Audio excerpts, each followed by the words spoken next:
Well, Joleen. Our project was called Le Quartier Culturel, which means cultural quarters, I guess. We're creating these cultural quarters, we have the church, the school, we're the Arts Council, where I work. We have a beautiful theater, we have musicals and Celtic colors, we have all these things happening in there. And we also have now a new farmers market. But to get all this together, we really had to get the community in. Let's create this. So the project that we asked money for in this, from this fund was money to work with Common Good Solutions, which is a consulting firm that works with social enterprise pretty much. And so the money that we received, right now the project is a $2.7 million project. Wow. Which ACOA and the government is already going to hop in. So this was the first step. We received $4,600 from this fund, and now we're going to get $2.7 million in the community for the bigger. Thank you. We'll stop right there. We'll stop right there. The big ones. The big challenge is I find that when we go ask for money, because we're so small, it's like example, when we do programming, we have musicals every night in the summer where we have, and we all work with youth. It's youth who play the fiddle, who dance, who act, and it's really amazing what these kids do. We start them off young and then they're stuck. And then, but it's great. And but what happens is when you're selling a project, we average out, we sell out some nights. We have 363 seats in our theater. But on average, on a summer, we'll get about 70 people per show per night, every night of the week. Sometimes we sell out, sometimes we have 100, 200, but if you average out, there's 70. That's 3% of the population. If you take 3% of the population of Halifax, that's 12,000 people per night per show. So we have to always convince government that we're small, but guess what?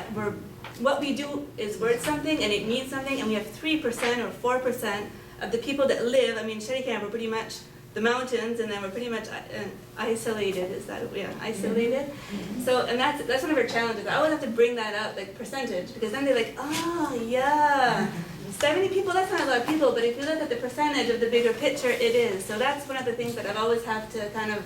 So a challenge is to convince them that, yeah, it's a lot of money, but percentage-wise, you know, you'd give more money to a city or to a, so that's kind of my biggest challenge. The kitchen table group was quite a diverse group. People that are retired, people that are working, people that are self-employed, you know, so quite a diverse group. And we chose to meet on Saturdays, and that included just both the practical sessions and the field trips. And so, you know, everyone in this part of the country, we love our springs and summers. So to, you know, go taking off and doing something for your own understanding and education was sometimes a challenge. Some of the field trips took place in the evenings. But I think in the end, what happened is that it was also a very inclusive space. For example, even in my own case, I didn't get on board at the beginning because I couldn't commit that amount of time. So they were very good at bringing people in, and I think that really enriched the process.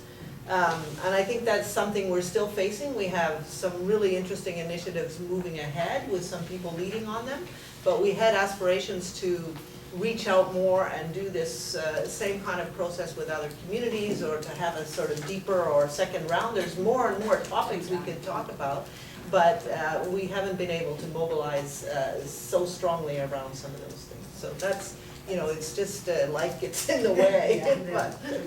Thank you.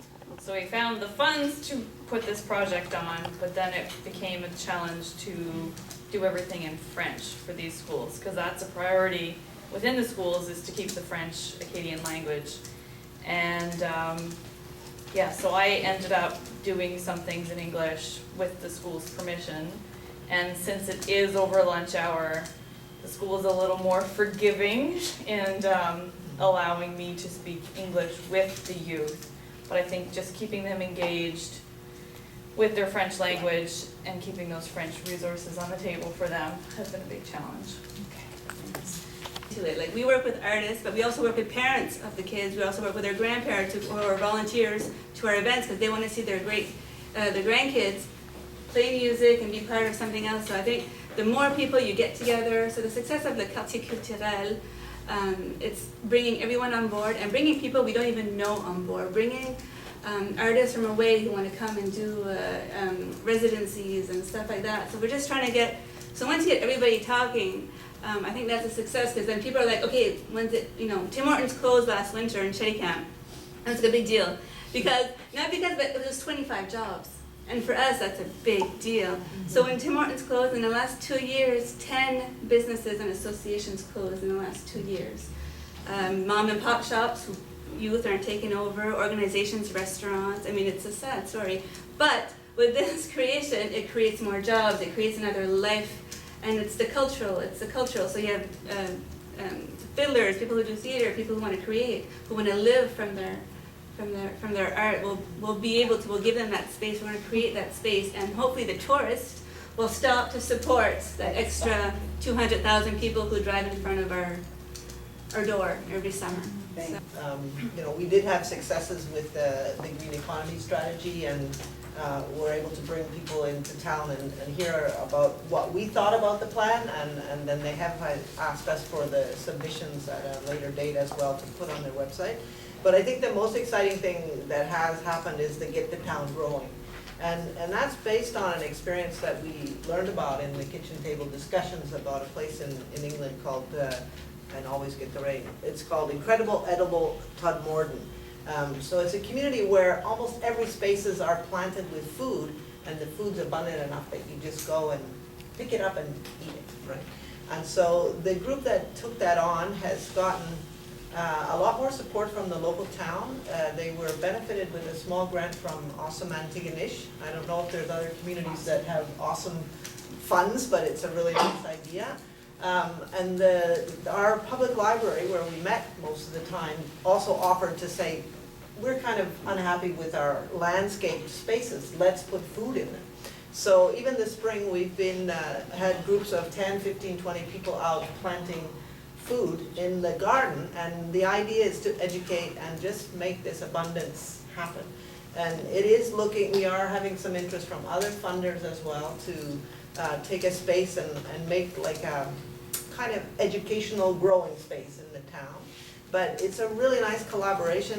One of the groups that I felt was missing at the beginning was the town and what are they doing and things like that. And now they're very much on board. And when one of the leaders on the Get the Town Growing went to speak to them, he was very nervous. It's like, they're gonna have 100 hard questions, and how can we move ahead with this? And they were like, right away, oh yeah, we'll do this. We'll water for you, and we'll do, so it is becoming quite a dynamic way that the community can say, green economy can be right in your very visible, community spaces around your town. So one of the big highlights of my project, and every time I think about it, I go back to that day and I get goosebumps, because I brought 3 junior high students from the Tuscot school, the high school, into an elementary school, into a primary classroom that I had been in to do activities before, and there were 26 little students, and they didn't listen to hardly anything I said. I read a story and did an activity, and it took me a lot of patience. So when I prepared these 3 youth to come into this classroom with me, one of them had agreed to read this story, and it was all in French. So I don't know if anyone's familiar with the book, Have You Filled a Bucket Today? But we teach kids about filling their bucket and happiness and things you can do to fill a bucket and empty a bucket. So I had this one, very tall, he's taller than me, student, read the story in French to these 26 students. He struggled. There are some big long words in this book, and the teacher and I helped him through. He didn't stumble, he just kept reading, all was well. These little students sat there and listened.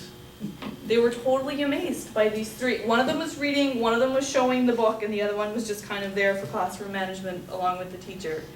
And we made their buckets, the 3 students helped, put them together, follow the instructions, and they were using those leadership skills that we had kind of practiced and went through during our lunch hour groups.